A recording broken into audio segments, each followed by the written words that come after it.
The glass doors of Sentara slid open with a soft, sighing chime. Junho Kang stepped through, and the very air in the exclusive perfumery seemed to freeze. He was a monument of implied violence in a sanctuary of scent, his black tailored suit absorbing the soft, golden light. The lone assistant arranging crystal bottles behind the counter flinched, her hands turning to ice. She knew the sharp planes of his face from whispered warnings. The Viper. His territory was the city's underworld, not this delicate world of fragrance. He told himself he was here for a new signature scent, a strategic move to mark a new era for his syndicate. It was a lie, and he knew it. He adjusted his cuff, his movements lethally precise, his cold gaze already dismissing the opulent displays. He was ready to complete this flimsy errand and leave when a voice, warm and deep like honeyed rum, cut through the silence from behind a velvet curtain. "Welcome to Sentara. Are you searching for a new signature?" He froze. Not just his body, but something deep inside him. Something he had buried, locked solid. It was the texture of her voice, the way it vibrated in the perfumed air and settled directly in his bones. The owner emerged. She was tall, with skin like polished teak and long, intricate braids that framed a face of stunning confidence. Her name, he would later learn, was Zahara. She moved with an innate authority that made the luxurious space feel intensely personal. Her smile was not one of submission, but of bold, open curiosity. "How can I help you today, sir?"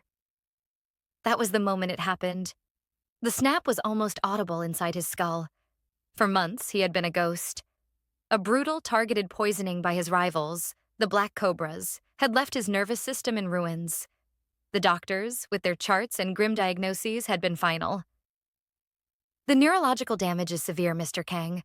The pathways for certain visceral autonomic responses are severed. You will likely never function as a man in that capacity again." His body had become a gilded cage, a betrayal that left him feeling less than human. Gorgeous, ambitious women had tried to seduce the legend, only to be met with a hollow, shameful silence. They always left, their whispers of pity carving another scar into his soul. But now, here, just from the sound of this woman's voice, his body reacted with a fierce, undeniable, uncontrollable force. A jolt of pure, undiluted life surged through him, a hardening, burning sensation he hadn't felt in years. It was a resurrection that felt both glorious and terrifying. Panic, cold and sharp, seized him. His jaw clenched. A fine sweat prickled on his brow. He lowered his gaze instantly, unable to bear the directness of her kind, curious eyes. His chest tightened, not from fear of her, but from the seismic shock of his own awakening. What is this? What is she doing to me? "Sir, are you okay?"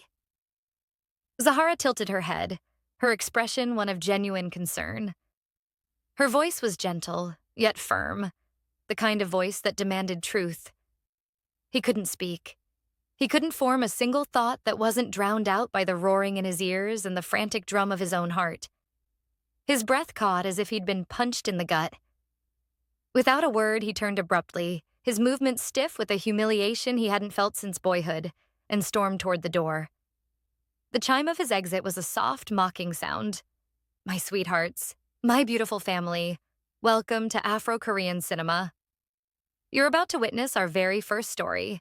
If you believe in love that can heal any wound, you're in the right place. Do us a huge favor. Subscribe and hit that like button right now. Let's begin." Inside, Zahara blinked, completely stunned. "What on earth?" she muttered under her breath, placing her hands on her hips. "Did I scare him away?" That night, Junho sat in the cavernous silence of his penthouse, a glass of expensive whiskey trembling in his hand. The neon kingdom of Seoul glittered below him, a prize won with blood, but it felt like ash in his mouth.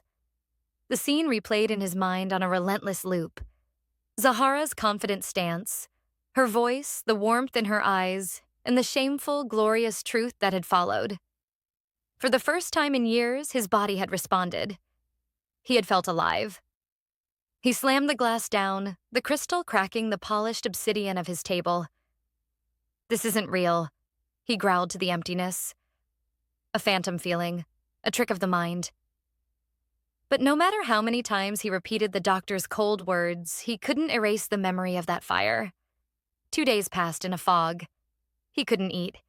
He couldn't focus during meetings where his lieutenants discussed territorial disputes and debt collections. They noticed his distraction, the uncharacteristic silence, but none dared to speak of it. Finally, desperate and angry, he called his doctor. "You're saying you experienced a physical reaction? To a woman's voice?" The doctor's tone was thick with skepticism. "Yes." Junho's single word was sharp enough to cut. "Impossible, Mr. Kang. Your scans don't lie. The nerve damage is extensive and permanent. It must be psychosomatic. A powerful mental trigger creating a phantom sensation. Nothing more." But Junho knew what he had felt. The fire was too real, too visceral. He leaned back in his leather chair, rubbing his temples. Delusional, perhaps. But he was a man of action, and he couldn't deny the primal pull. He needed to see her again. He needed to know if it would happen again. 2 days later, the pull was an ache he could no longer ignore. Junho found himself standing outside Sentara again, his heart pounding like a drum. He walked in, the chime sounding louder this time. Zahara looked up from arranging a display. A flicker of surprise crossed her face, followed by a warm, professional smile. "Welcome back."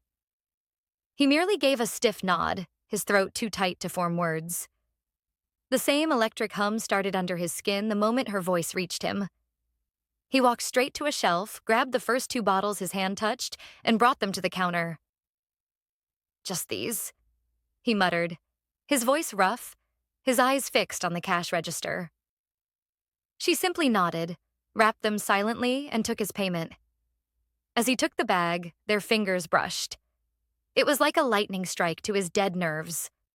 A jolt of pure, undiluted fire surged through him, and in his pants his manhood stirred, hardening with a fierce, painful intensity he had not felt in years.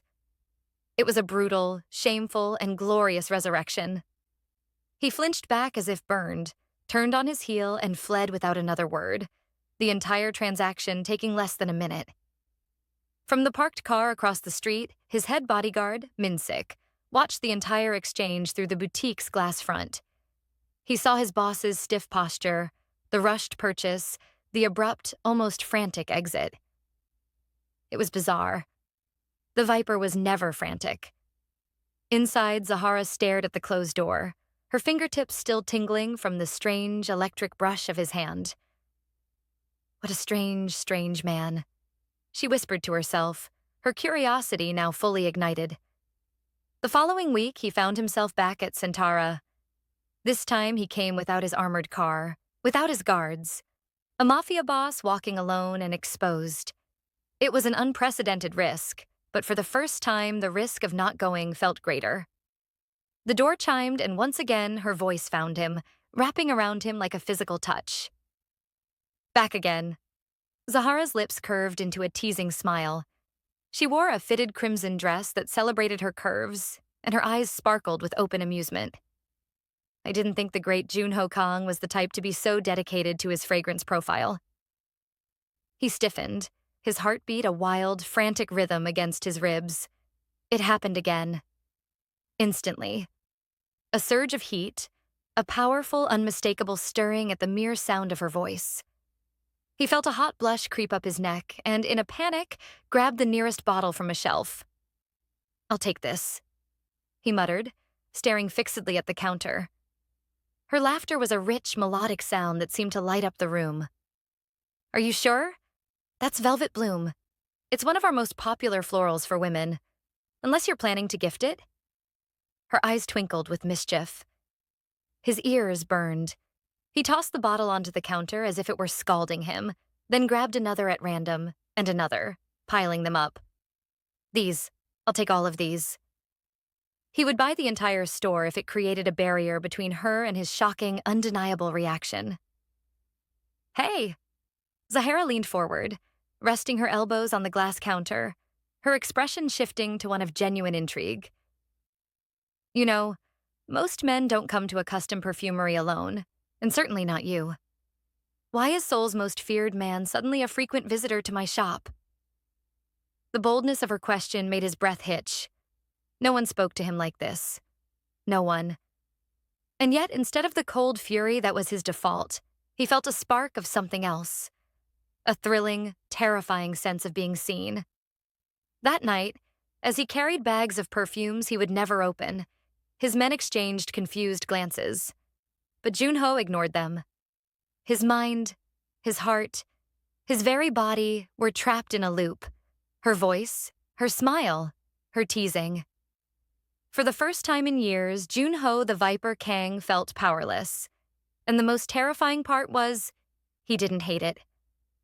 The next morning, the sleek black Audi R8 was parked across the street from Sentara an hour before opening. Inside, Junho watched the early light glint off the shop's sign. He'd spent a night tormented, not by threats or business, but by the phantom scent of Zahara's perfume, a mix of vanilla, oud, and something uniquely her, clinging to his memory. He'd replayed the feel of her fingers, the shock in her eyes when he'd fled. He, who never retreated, had run from a woman thrice. He saw her arrive. She moved with an easy grace, unlocking the door, her form silhouetted against the warm light she turned on inside. His body tightened instantly, a Pavlovian response that was equal parts humiliation and desperate hope. He didn't move. He just watched. A predator studying the one creature in the forest that didn't fear his shadow. A black van was parked at the back. Inside, the Black Cobra operative watched through tinted glass. The operative's eyes narrowed as he saw the Viper pause, his hand on the car door, and glance back at the shop. For a long moment, the most feared man in Seoul simply stood there, his gaze locked on the woman inside. Then he finally slid into his car, but the engine didn't start. The car sat idling, as if he was unable to leave. The operative lifted his radio, his voice low and sure. He's not just visiting. He's captivated. He just sat in his car, watching the shop. He can't pull himself away. The woman isn't just a point of contact. She's an obsession, a confirmed and profound vulnerability. This was no longer just a suspicion. It was a tactical fact. The weakness had been identified, and it was deeper than they had imagined. Later that day, Junho stood in his conference room, a digital map of the city glowing on the wall. His lieutenants were tense, reporting on Black Cobra movements near the docks. "They're getting bold, boss," Minsik said, his voice low. "They're testing our borders." Junho's gaze was fixed on the map, but he wasn't seeing shipping lanes. He was seeing the way Zahara's braids had fallen over her shoulder when she'd laughed at him. "Let them test," he murmured, his voice distant. The men around the table exchanged uneasy glances. This wasn't the Viper. The Viper would have already been planning a retaliatory strike, a show of brutal force. This man was distracted. "Sir?" Minsik pressed gently. "The shipment?" Junho's eyes flickered back to the present, a cold mask slamming down over his features. "Handle it. I don't care how. Just make the problem disappear." He stood, the movement abrupt. "I'm going out." He didn't wait for a response or for his guards to assemble. He walked out alone, the echo of his footsteps in the marble hallway a solitary sound. The drive to Sentara was a blur. This time, when he entered, the chime felt like a heartbeat. Zahara was with a client, but her eyes found his the moment he walked in. She finished her conversation with a polished smile and glided over to him. Today, she wore a deep purple blouse that made her skin glow. "We have to stop meeting like this," she said, her voice a low, intimate tease. "People will talk." He said nothing, the familiar heat already spreading through him, a fire lit by her mere presence. He walked past her to a display of raw ingredients, small glass vials of essential oils. "I want to commission a scent," he said, his voice rough. "A custom one." Her eyebrows rose. This was different. This wasn't panic buying. This was a request for a process, for time. A custom scent is intimate, Mr. Kang. It requires multiple sessions. We have to find what speaks to you. I understand. Okay, she said, a slow smile playing on her lips. She gestured to two plush velvet chairs in a private alcove. Then let's begin. Close your eyes. He stiffened. Closing his eyes meant vulnerability. It meant surrendering control. Trust me, she said softly, and the words were a key turning in a rusty lock. He sat, and after a moment's hesitation, he closed his eyes. The world went dark, and his other senses heightened. He heard the rustle of her clothes, the soft clink of glass. And then he smelled it. A scent strip was waved gently under his nose. Citrus, sharp and clean. What do you feel? Her voice murmured close to his ear. You. I feel you. It's sharp, he managed. Another strip. Leather, dark and familiar. This one? Power, he grunted. It smelled like his car, his office, his world. A third strip. This one was different. A warm, spicy, incredibly sensual blend of amber and vanilla. It was her. It was the very air around her. The reaction was instantaneous and violent. His eyes flew open. His breath hitched. He could feel the color draining from his face, his body responding with an intensity that was almost painful. He stared at her, his gaze wide, almost wild. Zahara's professional mask slipped. She saw it. She saw the raw, unchecked shock in his eyes. She leaned in, her own curiosity overriding caution, and gently took his wrist. His pulse was a frantic bird beating against her fingers. Your skin, she whispered, more to herself than to him. We have to see how it reacts with your skin chemistry. Before he could pull away, she spritzed the amber vanilla scent onto his wrist. The cool mist was a shock, then a warmth as it met his skin. Then she did the unthinkable. She leaned in, her braids brushing against the sleeve of his suit, and brought her nose to his skin. She inhaled. Junho stopped breathing.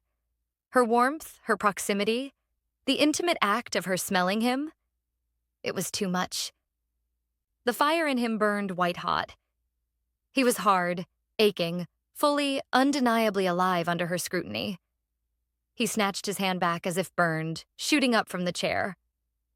I have to go, he choked out, his voice strangled. He practically ran from the alcove, tossing a black credit card onto the main counter.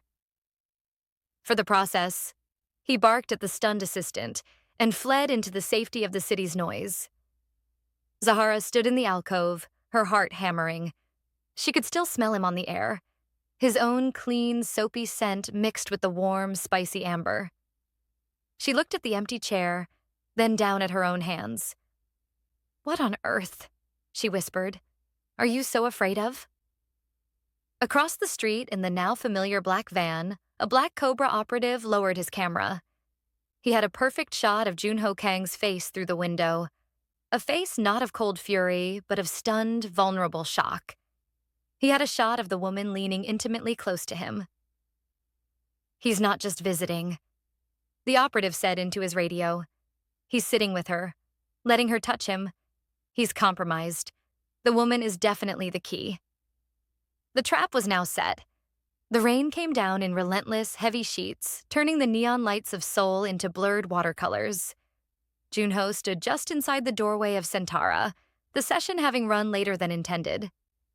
The spicy, intoxicating scent of his developing custom fragrance, her fragrance, still clung to his skin, a constant, maddening reminder of his own awakening. He had stayed through the entire process today, his body a live wire of sensation, fighting to maintain a stoic expression as Zahara moved around him, her fingers occasionally brushing his as she passed him scent strips. Still can't decide on a bass note, can you? She had teased, her eyes knowing. He had merely grunted in response, the only sound he trusted himself to make. Now, as he prepared to step into the downpour, a primal sense of warning, one honed from years of surviving ambushes, prickled at the back of his neck. It was too quiet on this side street. The usual traffic sounds were muted, the shadows between buildings too deep. He stepped out. The van door slid open with a violent metallic shriek that cut through the drumming rain. Black-clad figures poured out, their faces obscured by masks, lead pipes and knives gleaming in their hands. Black cobras.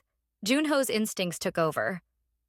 The civilized man, the one who sat for scent profiles, vanished. The viper struck.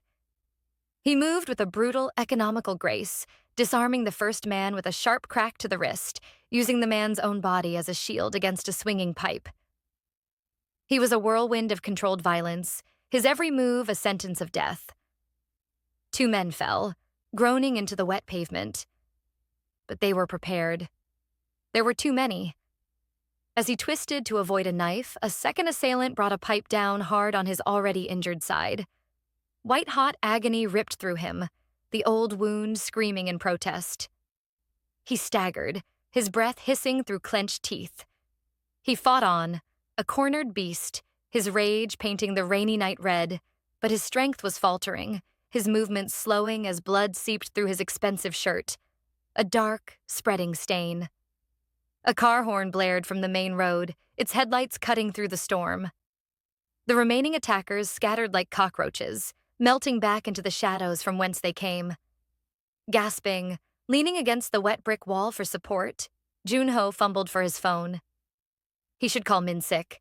He should summon his men, unleash hell upon the black cobras. But his vision swam, the warm, coppery taste of blood in his mouth. The only thing his reeling mind could latch onto was not the cold efficiency of his syndicate, but the warm, golden light of Sentara, the scent of amber and vanilla. Her. It was the most reckless, illogical decision of his life. He pushed himself off the wall, leaving a smeared handprint of blood and rain, and stumbled back toward the perfumery's door. He didn't knock.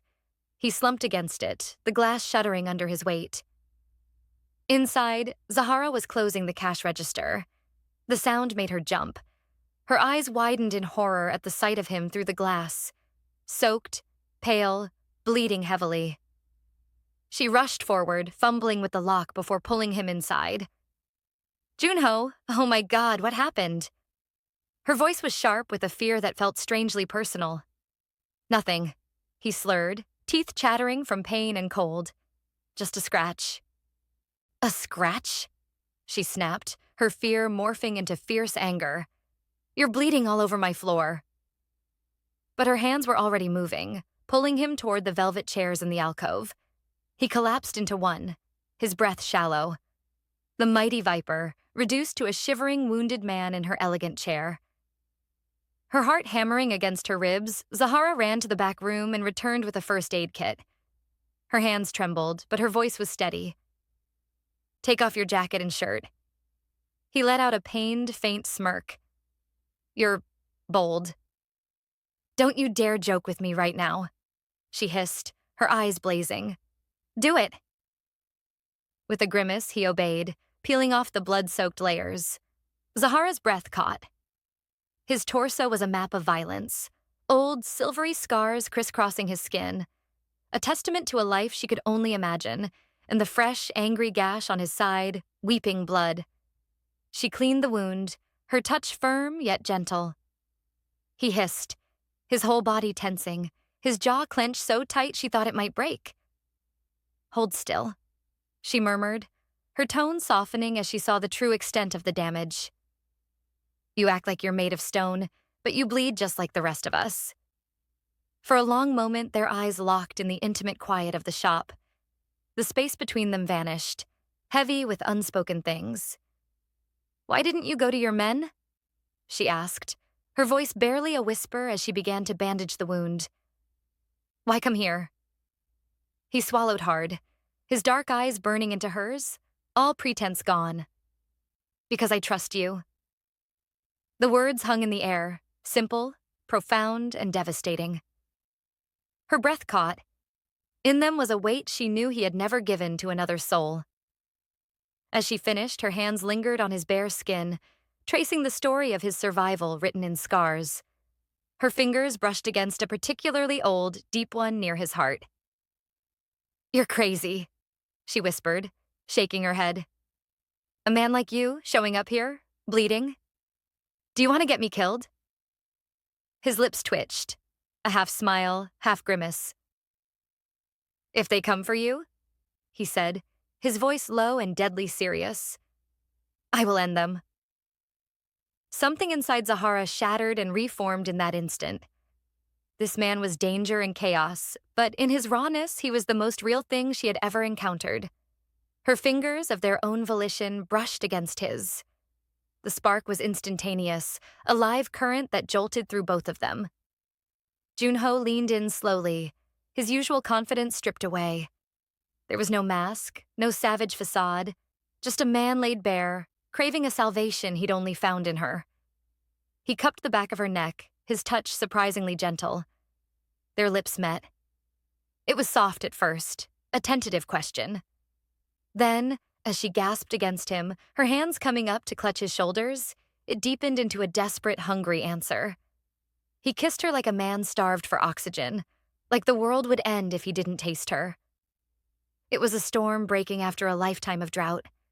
A kiss filled with blood, rain, and the breathtaking scent of their shared perfume. When they finally pulled apart, breathless and trembling, Zahara's eyes were wide. What? What was that? She whispered, her lips still tingling. His gaze burned into hers, dark and raw with a truth he could no longer contain. The truth.